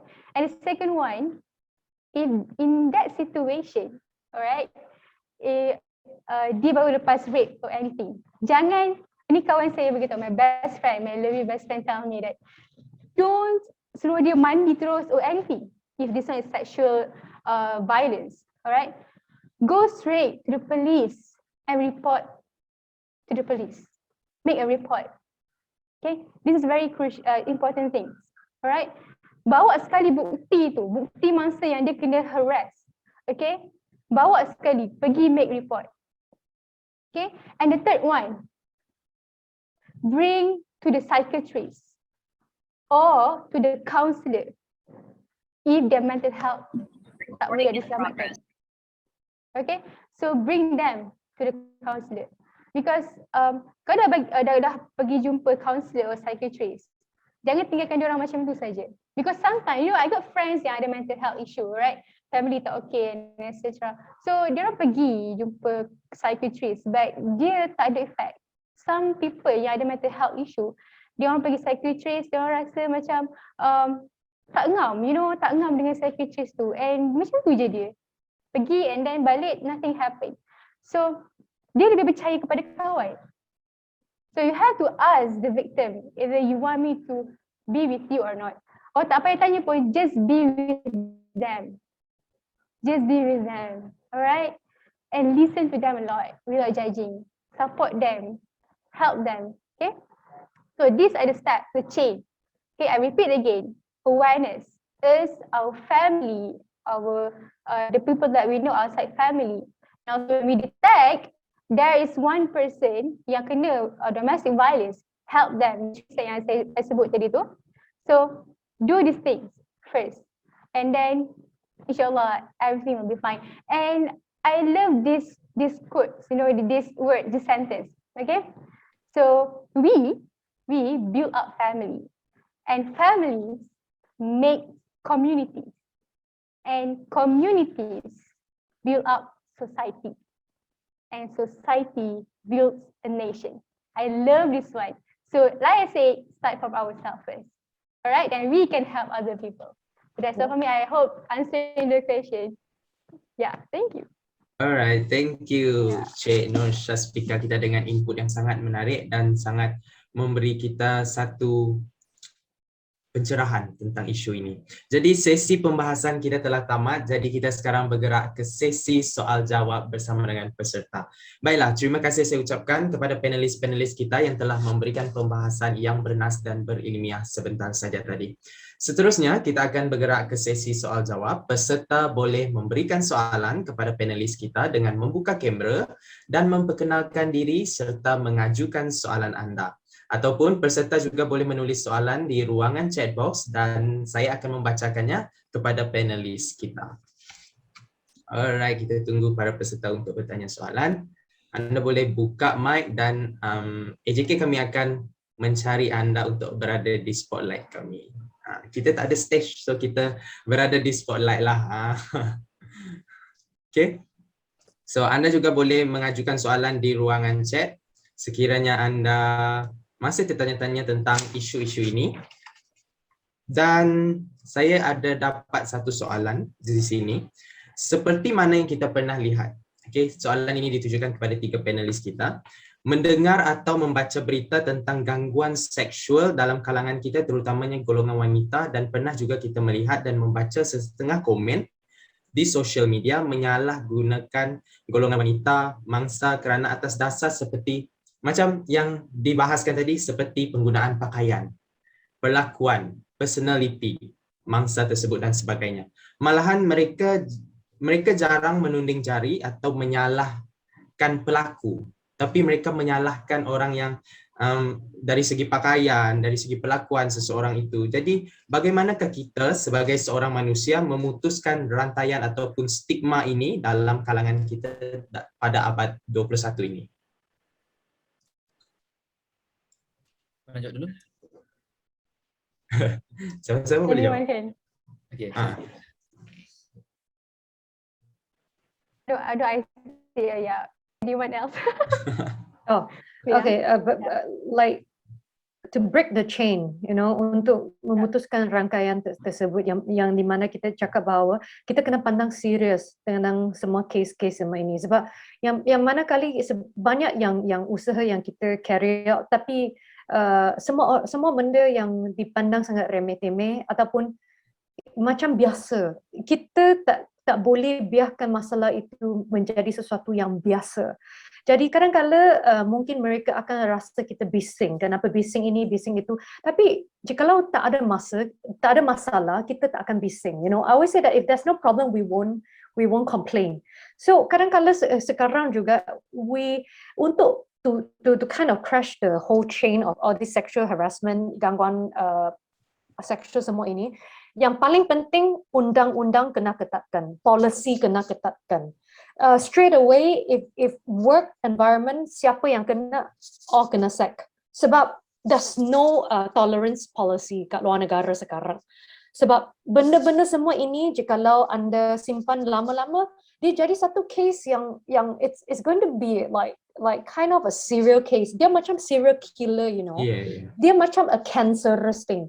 You know, sometimes of course kita kena observation. Jangan kita pun pula main all the game of bullying ke or we salah faham ke. Of course there's a time for us to observe the case. But jikalau ada bukti-bukti dan juga ada banyak-banyak kes semua ini, undang-undang dan polisi kat tempat kerja, kat mana-mana pun we have to ketatkan. Dan yang kedua, ketiga, we have to laporkan. Tak kira itu family ke atau apa ke, bagi satu amaran. So jangan takut, dan juga banyak benda-benda kita sekarang ada banyak shelter or whatever. If you nak lari daripada tempat yang toxic, pergi saja. Jangan rasa kita rasa macam takut ke, bimbang ke. Semua there's a lot of support system sekarang. So it's okay to reach out. It's okay to kind of voice out. It's okay to tell teachers or orang yang anda boleh percaya. So benda-benda semua ini please raise up, sebab if not it's going to happen untuk orang lain juga. So semua ini kita cakap tak ada tolerance, dan kepada semua victim juga jangan kita rasa malu, banyak orang yang kita pernah, actually sometimes a lot of us also we kena dan semua, but how to solve all this thing is via gang kita punya, your peers, and also you have to gang up together. So semua benda ini yang kita boleh kurangkan agar, it's all this beranikan diri, dan semua sebenarnya all this predator they victimize, and mereka berasa seronok bila anda takut. Jadi jangan takut. You get what I mean? It's their psychological thing. They want you to feel scared. Yes. So the more they want you to do that, no. It's just like your enemy. They want you to feel sad, you must succeed more. Yeah. You get what I mean? Yeah. I heard so many stories where they threaten them, or it might be the husband threatened the wife, oh, you won't be successful without me. Or ataupun, oh, you're going to be like that. You know what? Just end it and be more successful than the person. It's like not tolerance. And jikalau your boyfriend or whatever, there's a symptom like that, please don't marry that person. He won't change. Yeah. I'm so sorry to tell you that so many of my friends, it's going to be very painful. Be sorry now than later, Jangan kita rasa tak apa, dia akan, no, it's not, If your siblings or whatever, we still can educate them. But if someone outside, I was like, you kena tahu banyak benda yang this generation, we have to say that, kita boleh memaafkan. Tapi benda yang serius ini, I was like, we have to set something strict already. Yeah. And a very good point, so I just want to point out that when you give fear to them, you are actually give them power to do what they want. Exactly. Sebab tu, all, to be honest, all this victim blaming, saying that women needs to take care of their appearance, is just an excuse for them to rape people, because they can always blame, siapa suruh kau pakai baju macam tu. They just want to justify their own action by allowing them to rape people just because of their clothes. Isn't that idiotic mindset? It is. It is just very sympathy, and because they just want to corner you. So dia nak perangkap you saja sebenarnya. So whenever I was like, it's okay to question. If the person have nothing wrong, you can question it without any unreasonable doubt or whatever. But if the person cakap, oh janganlah, all these things, ala kenapa, oh jangan bagi alasan langsung, you cut them off straight. All these things bukan apa. I was like, it's not funny. And in this generation, they survive on the fear.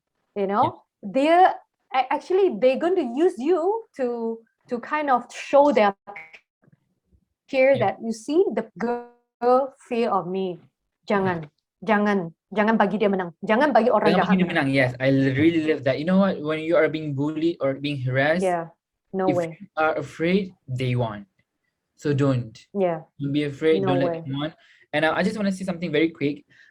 Is that when it comes to yourself, I want to remind every single one here in this room that it is your responsibility, it is your job, it is your own right to stand up for yourself. Because who else gonna save you if you are alone in the dark? Yourself. So what I'm trying to say here is that you have every single power to stand up for yourself, to fight for what is right, to protect yourself, to lift yourself up, to hold your head high and fight for what is wrong. Because a lot of people, they seem that they are alone and they are weak. But I'm telling you guys that you are not weak. You should fight for yourself, even it means to find someone else to help you. That is a sign of strength as well.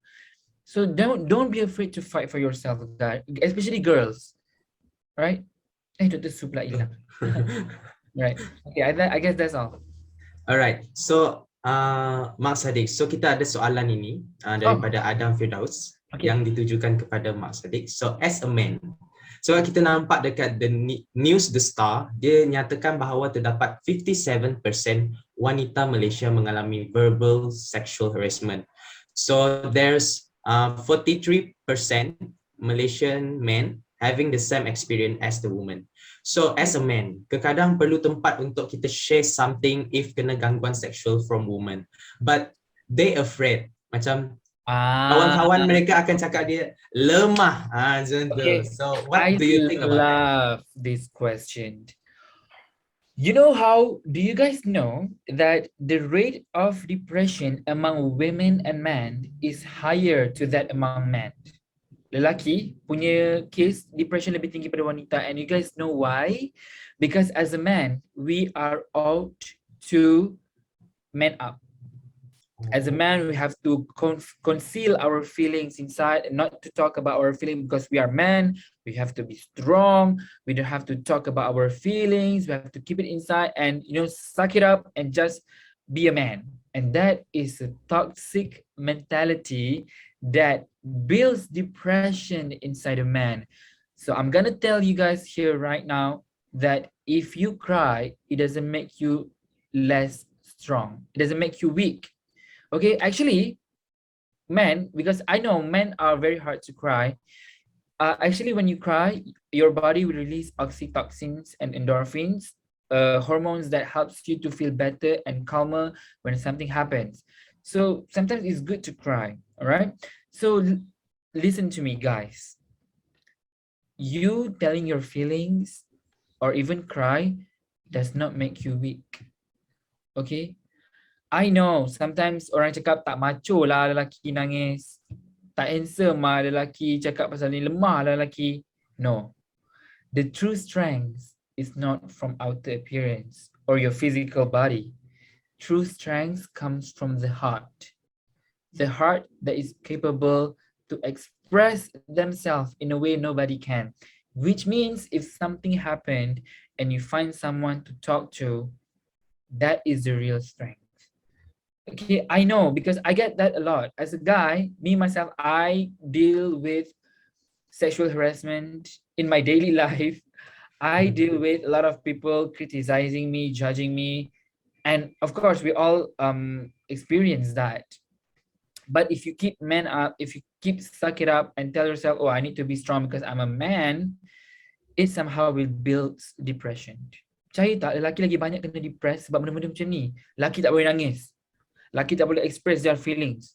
Lelaki kena kuat. Lelaki kena ni, lelaki kena tu. All this will keep bottled up and lama-lama dia akan meletup macam volcano. And that is not healthy. So I'm not asking guys to be weak, tau. I'm asking all guys out there to express yourself. If something happened, do not keep it to yourself. Okay? Alright.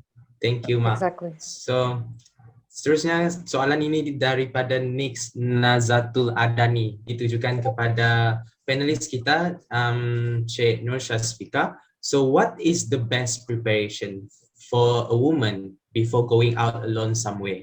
Like we should to have a protection weapon like eye spray or maybe? Okay, that's a very great question because me too, as a woman, right, go out every day in my life, okay? So actually, I want to ask Mark Sadiq. I want to ask you, Mark. how often are you thinking of your safety when you go outside? How often, as in like every time or every time I go out? Every time you go out, yeah, All the time. all the I time. think for my safety. Yes, of course, always. Yes, okay. So same goes to women, okay? Actually, women is thinking of their safety like breathing, you know? It's every second, Yep. every Oh, minute, yeah. all the time. Because me too, okay? Sometimes I ride a bus, I ambil bus, okay? Dekat Penang kan ada bus rapid, and so I naik bus. And then there's a lot of men there, and I pernah hadapi di mana that person, the man, like, you know, we can sense that, right? Dr. Surinchi pun pernah, I know you have experiences. So it's very scared. It's very scary, you know, like it's disgusting. So, but like I said just now, we can't control them, right? We can't control them. So make sure we go outside. The first thing you have to really take care of yourself as a woman, the way you wear, okay? Make sure you properly wear, okay? So especially for the Muslim, wear the hijab. Islam has taught us about that, all right? And the second one is don't talk to strangers and easily, especially men that we don't know, okay? I pun pernah experience juga. I think a lot of women experience this, you know, like, wow, that is June, like that, you know, bit weird, you know? Yeah, every girl has faced that. And it's very disgusting. Jangan kita react. Like Mark said just now, like Dr. Surin just now, don't react, right? Like just, Never. yeah, make a border. You have to make a border. Just, right. And Yeah. sometimes, you know what? The predator play innocent. They will ask you Right. stupid question, or they'll tell you that I feel sad or whatever. They try to kind of lead you into the emotion. So then when you trap and stuff and you treat it seriously, I was like, then the thing will happen. And some like, I mean, you know, Fazlina also asked, this girl is assaulted by the brother and brother-in-law, and she did in front of the parents, and the parents didn't believe her because he looked. Predators are the most innocent and the most credible. Some of them hidden in the credible or have high titles. So I can tell you that, yeah, it's a very saddened case and all these things. But the thing is, like, insist what you think is right. Yes, exactly. The time will tell you the truth, and stay away. You know, sometimes if I encountered before pageant world and stuff, even some big names, big shot texted me and stupid stuff, and the only thing I can't defend because I was still, you know, and just stay away. Never ever give any chances. You know, sometimes, you know, men or women, sometimes I was like, jangan sekarang. I can tell you, I was like, I always tell my Muslim friends, I was like, orang Muslim, I was like, you guys are sometimes, I was like, terlalu baik. I was like, jangan dipijak, or jangan digunakan. Never ever. I know the Bible say that, you know, Quran say that, you know, you can never. Yeah. But sometimes the predator is beyond your control. They pretend to be orang yang kesian.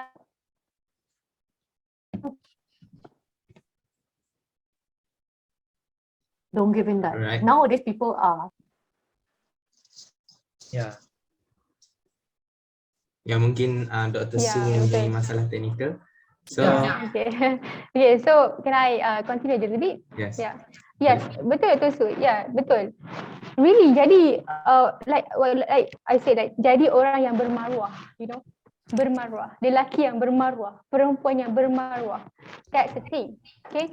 Jangan, I dah baca tadi, if they, I don't want to do this, if they cat you, you bark back. You know, that's very funny statement. Thank you. So yes, you have to really make a border. Just pintas macam tu je. Okay, jangan layan. Alright. And of course, yes, if you go outside in the middle of the night, please bring something like a spray. Yes, a pepper spray or anything like pisau ke. Just bring. Okay, and then make sure that you tell someone else. I'm going outside right now. If anything happen, I will call you. Or in 10 minutes, I don't call you, then please do something. Okay, inform other people that you believe and trust. That's you can do. Okay, that's all for me. Yeah. All right, thank you, Okay. Cik Nur Syazkia. Hmm. Baiklah. There's a lot of questions. I think do we have time to answer all of them? I don't think so, right?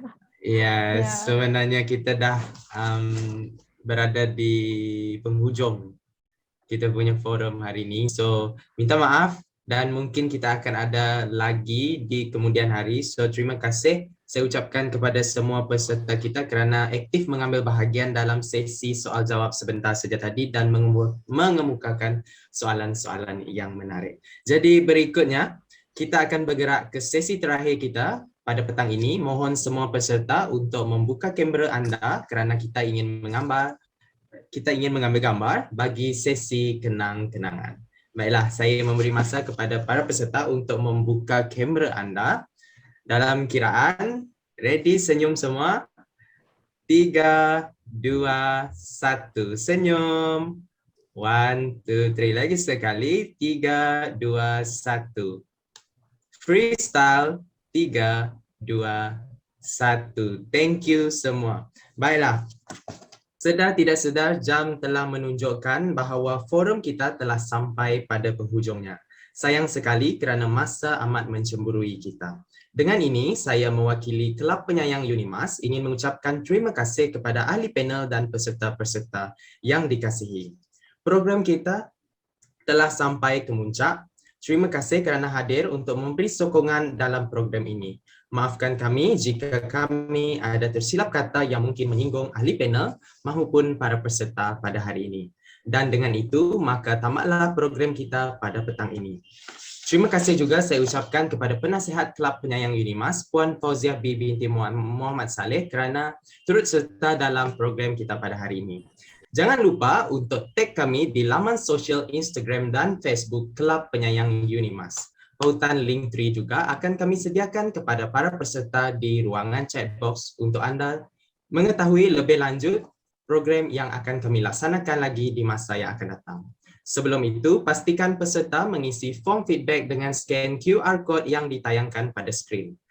Link form juga akan diberikan di dalam ruangan chat box bagi anda yang tidak dapat mengimbas QR code yang disediakan. Buat pengetahuan semua peserta, form feedback tersebut hendaklah diisi sebagai tujuan pemberian e-sijil kepada para peserta hari ini. Itu sahaja, terima kasih kerana menghadiri program ini. Terima kasih semua, jumpa lagi di lain waktu. Salam penyayang, bye. Bye everyone.